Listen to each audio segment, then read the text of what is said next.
दर्शन ज्ञान सुख स्वभाव, समस्त संसार विकार बाह्य, समाधिगम्य परमात्म संज्ञ, सदैव देवो हृदय ममास्ता। अहिंसा विश्व धर्म की, श्री शांतिनाथ भगवान की, 16 कारण परवराज की, आचार्य शांत सागर छानी महाराज की, गुरुदेव आचार्य श्री सुमत सागर जी महाराज की,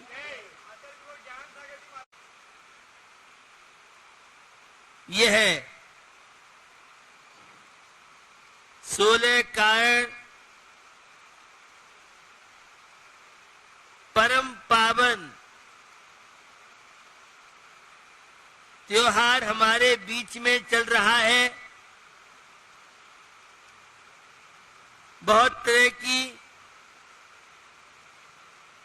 विशेषताएं इस 16 कारण पर्व को मैंने लेके बताई थी। किस तरह से यह जो 16 कारण भावनाएं हैं हमारे जीवन के विकास में कैसे यह माध्यम कारण बन सकती हैं। आपको बताया था दर्शन विशुद्धि आदि भावनाओं को जो भाते हैं वे तीर्थंकर प्रकृति परमात्मा पद को प्राप्त कर। सांसारिक जीवन पग पग पर समस्याओं के लिए हुए और समस्याओं का समाधान हो सकता है तो मेडिकल साइंस, वैज्ञानिक तथ्य और पौराणिक दृष्टि से देखें, धर्म ग्रंथों की दृष्टि से देखें, साहित्यकार की दृष्टि देखें तो कहते हैं भावनाओं की निर्मलता, परिणामों की जितनी विशुद्धि होगी, अच्छी भावनाएं होंगी तो स्वस्थ रहोगे। अच्छी भावनाएं पर्यावरण के लिए और हवा में ऑक्सीजन बढ़ाने के लिए भावनाओं का बड़ा प्रभाव है। तो ये 16 कारण भावनाएं हम सबके चित्त को जहां निर्मल बनाती है, विचारों को पवित्र बनाती है, पर्यावरण की शुद्धि में जहां और हवा में ऑक्सीजन बढ़ाने के लिए भी आपकी भावनाएं कारण बन सकती है। दूषित भावनाएं होंगी तो वायु में ऑक्सीजन घट सकती है और सेवा परोपकार की भावनाएं, अहिंसक भावनाएं, जीव दया की भावनाएं, यह पर्यावरण के सुरक्षित रखने में कारण माध्यम बन सकती हैं। बंधुओं, ये जो भावनाएं हैं जहां हमारे चित्त को निर्मल बनाती है, वहीं हमारे चिंतन को पवित्र बनाती है। हर व्यक्ति के मन में कुछ न कुछ विचार चलते रहते हैं और विचार या तो अच्छे होंगे या बुरे होंगे। मैंने वे पंक्ति कई बार आपको और पुनः ताजी कर देता हूं। भाव बनावे भाव बिगाड़े, बना है भावों से संसार बना है।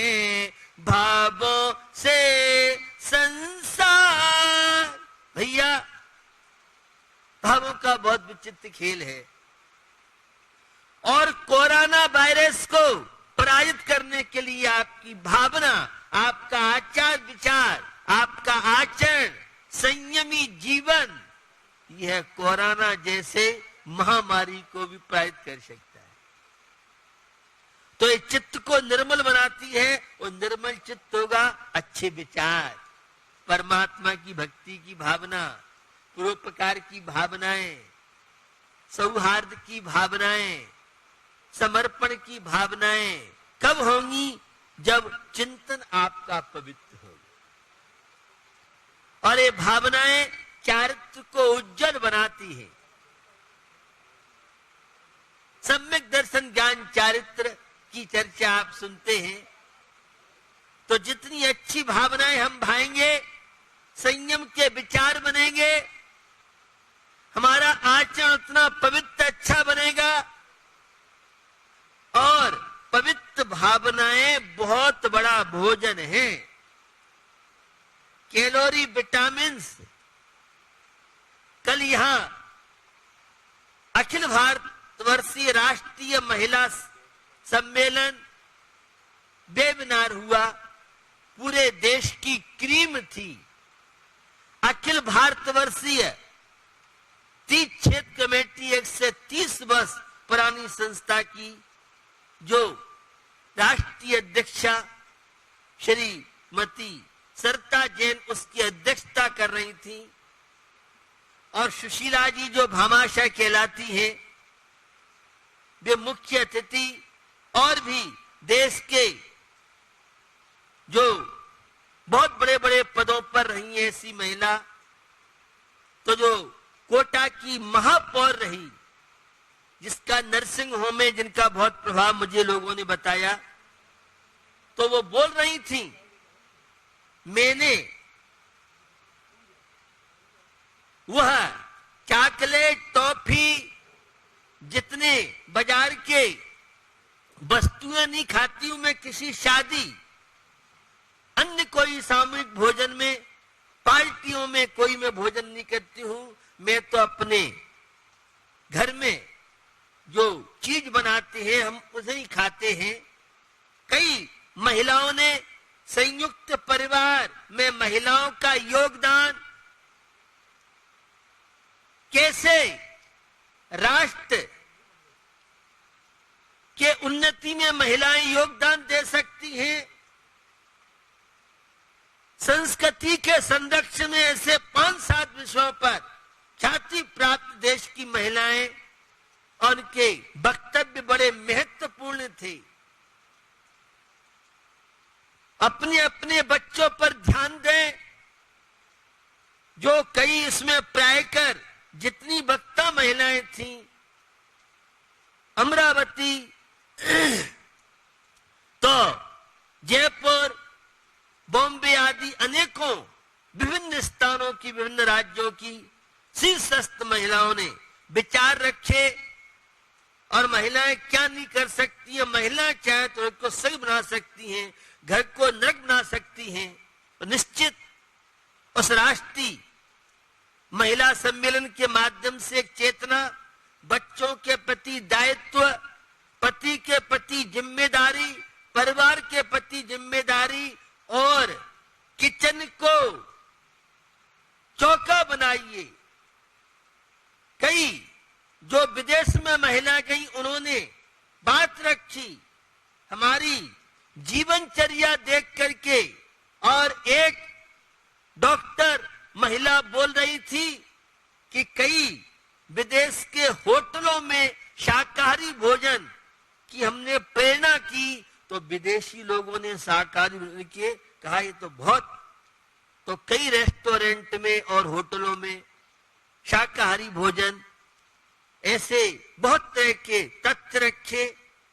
उस महिला सम्मेलन के माध्यम से देश की महिलाओं के साथ युवा, युवती, बच्चों और कई महिलाओं से दिया कि जो माँ का, पत्नी का जो घर पर भोजन बनाया जाता है, उसमें भावनाएं जुड़ती हैं, उस डॉक्टर महिला जो महापौर भूतपूर्व कोटा की रही, उनने कहा शातिया, जहां भोजन बने वहां शातिया, और भोजन बनाते समय प्रसन्नता के साथ चौका में प्रवेश करे, ऐसी बहुत तरह की बात बताई थी। तो नौकर नौकरानियों का कभी भी भोजन बनाया हुआ नहीं यूज करना चाहिए। घर में जो भोजन बनाते हैं उसमें विचारों की पवित्रता, शुद्धि, बाजार के आटे का उपयोग नहीं, बाजार के मसालों का उपयोग नहीं, हर चीज घर पर तैयार कीजिए। ये कुशल डॉक्टर, वर्ल्ड की कुशल वक्ता, उन सब की बात आपको बता रहा हूं। बाजार का चीजें पसंद न करें, घर की चीजें यूज करें, तो किचन नहीं चौका। और कई बार आपने सुना है किचन किच किच किच किच जहां होती रहे, जो घर को नरक बना दे उसका नाम किचन है, और चौका जिस घर में लगता है। मुनराज आते हैं, चौका चौका चौका, वो हमारे दिमाग में बैठता है, विचारों को पवित्र करता है, वह महकाता है,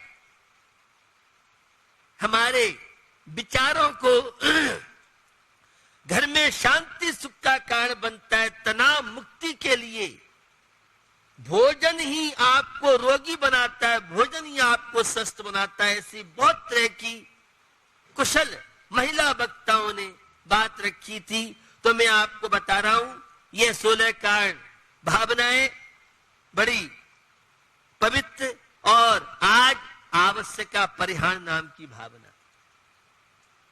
आवश्यक जो जरूरी कार्य हैं वे कार्य आवश्यक कहलाते हैं, और जिसमें किसी प्रकार की भी हानि संभव न हो उसे अपरिहार्य कार्य कहते हैं। आपके आवश्यक कार्य तो नहाना है, नोट छापना है, बच्चों का लालन पालन करना है, फ्लैट बनाना है, किसी को बस हाय पैसा, भैया ये आवश्यक कार्य नहीं है, ये तो संसार के कार्य है। हमारे आचार्यों ने आवश्यक कार्यों में 6 आवश्यक कार्य बताए हैं। बंधुओं, निर्वाह जो है वह जीवन का गुजारा करने वाला है, और निर्माण जो जीवन के मूल्यों को प्राप्त कराता है वह निर्माण कहलाता है। सम्यक दृष्टि, भारतीय संस्कृति में जीने वाला वह जीवन का निर्माण करता है, धर्मात्मा जीवन निर्माण करता है। और जो निर्वाह है वह इन किन प्रकारे ने, तो भैया हमें यह नर जीवन मिला है, देव पूजा, गुरुपास्ति, स्वाध्याय, संयमस, तपः, दानम चैत, गृहस्थानाम षट कर्माणि दिने दिने। तो ये देव पूजा, गुरु की उपासना और स्वाध्याय, संयम, मन और इंद्रिय पे कंट्रोल करना, यह है इंद्रिय संयम है। और 6 का प्राणी मात्र की रक्षा करना, एक इंद्रिय से लेके पंचेंद्रिय तक के सभी जीवों का संरक्षण करना, ये प्राणी संयम कहलाता है। और दान, ये गस्तों के 6 आवश्यक कार्य हैं जो प्रतिदिन करना चाहिए। जैसे स्नान जरूरी है, भोजन शरीर के लिए जरूरी है, वह श्वासोच्छ्वास जरूरी है। ऐसे हर व्यक्ति को सामान्य जो भी जीवन व्यतीत कर रहा है, मैंने 6 को मेडिसिन मानता हूं, टेबलेट है। ये 6 टेबलेट अगर रोज कोई सच्चे दिल से लेगा तो शायद कोरोना वायरस उसके सामने घुटने टेक सकता है, इतनी ताकत है।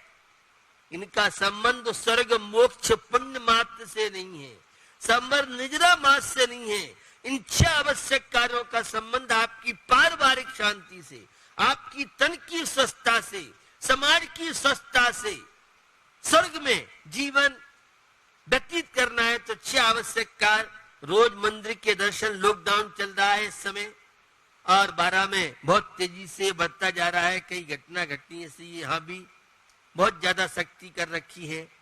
तो निश्चित देव पूजा है, गुरु पास्ती जो संयमी है, ज्ञान ध्यान तप में लीन रहते हैं, उनके दर्शन पूजन आदि के माध्यम से और उनकी समागम से बहुत तरह के लिए चिकित्सक डॉक्टर बोल रहे थे कि साधु समागम में जो बच्चे बच्चियां परिवार रहते हैं वे बहुत बुराइयों से बचते हैं। पवित्र भावनाएं और ऊर्जा हमें शादियों के दर्शन आदि से मिलती है।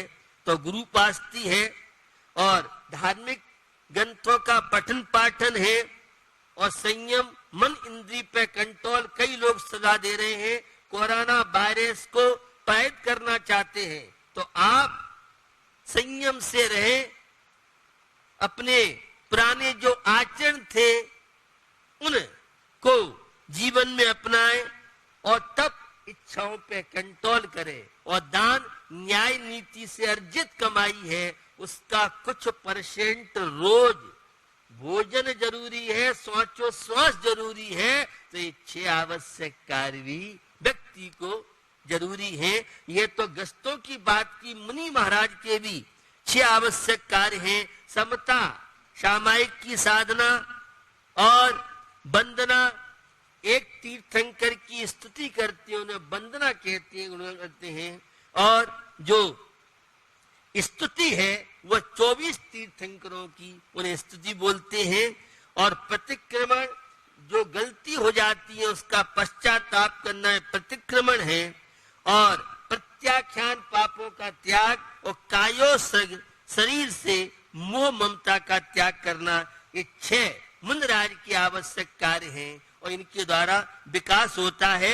यह इन आवश्यकों से जीवन का निर्माण होता है, पाप कार्यों से बचते हैं, शुभोपयोग के द्वारा शुद्धोपयोग की भूमिका बनती है और अपने भीतर के गुणों की अभिव्यक्ति इन आवश्यक कार्यों के माध्यम से होती है। हमारे जीवन में प्रौढ़ता इन आवश्यक कार्यों से आती है और इन से हमारी आत्मा में पुष्टता, परिपक्वता आती है। यह है 6 आवश्यक कार्य। तो निश्चित साधु अपनी आवश्यक कार्य करे, गृहस्थ अपनी आवश्यक कार्य करे। भैया जिनेन्द्र प्रभु की भक्ति, जैसी महिमा तुम बिसे और डरे नहीं को, जो सूरज में ज्योत हो तारण में नहीं हो। जैसी महिमा तुम बिसे, आपकी जो महिमा है, सूर्य के सामने ताराओं का कोई प्रकाश नहीं रहता। उसी तरह से तीर्थंकर प्रभु की, पंच परमेष्ठी की, वीतराग प्रभु की भक्ति के द्वारा हमारे जीवन में आने वाली समस्याएं सब हल होती हैं। तो निश्चित 6 आवश्यक कार्यों का पालन करते हुए हम जिन आपको ज्ञात है, कल हमारे बीच से पंडित रतनलाल जी बेनाड़ा आगरा के उद्योगपति थे और उन्होंने स्वाध्याय के बल पर ज्ञान अर्जन किया था और उनके द्वारा सांगानेर जयपुर की छात्रावास में काफी नवोदित विद्वान तैयार किए और मुझे उन्होंने प्रेरणा या मेरे से कहा मथुरा भी ऐसे और जय खुलने चाहिए। तो मथुरा 84 में भी इसी तरह का श्रवण ज्ञान भारती जो लगभग 20 वर्ष से निरंतर चल रहा है, तो वहां भी काफी विद्वान और वे आगम ज्ञान के प्रति जागरूक। और हम लोगों के निकट में कई बार स्वाध्याय जब होता था तो कई बार आगरा वर्षा में अगर आगरा रहते तो मेरे पास भी आते थे। तो निश्चित बहुत बड़ी क्षति हमारी समाज की हुई। पूरे देश में जिज्ञासाएं उनके पास आती थी, वे आगम के अनुसार उन सब जिज्ञासाओं का समाधान करते थे। तो जिनवाणी का पठन पाठन करने वाले ऐसे रतनलाल जी बेनाड़ा हमारे बीच में नहीं है, लेकिन वे अपनी छाप छोड़ के गए हैं। वे जहां जाएंगे जहां भी होंगे निश्चित सदगति उनको मिले, उनके परिवार के लोगों को शांति मिले। और बहुत बड़ी समाज में क्षति हुई है तो क्षति की पूर्ति करना बड़ा मुश्किल है। तो ऐसे रतनलाल जी बेनाड़ा है, हमें भी जिनवाणी का पठन पाठन में रुचि लेना चाहिए। और मुझे बताया है कि उन्होंने अंतिम समय में वे बहुत जागरूक थे, नमोकार मंत्र उनको सुनाया जा रहा था और नमोकार मंत्र सुनते सुनते कल प्रातः काल ही वो हम सबके बीच से रवाना हो गए। तो एक उद्योगपति होने के बाद भी वह पठन पाठन में और उन्होंने सब चीजें छोड़ छाड़ करके और जनवाणी की सेवा में लगे रहते थे। हम भी इसी तरह से जनवाणी का पठन पाठन करें और उन्हें शांति मिले, साथ उनके परिवार के लोगों को सबको शांति समृद्धता हो। इसी पवित्र भावना के साथ जो 24 घंटे का नियम चलता है, उस नियम के दौरान आज का जो नियम है वह नियम है एक दिन दही बड़ा नहीं खाना है। यह आज का नियम है। अहिंसा विश्व धर्म की।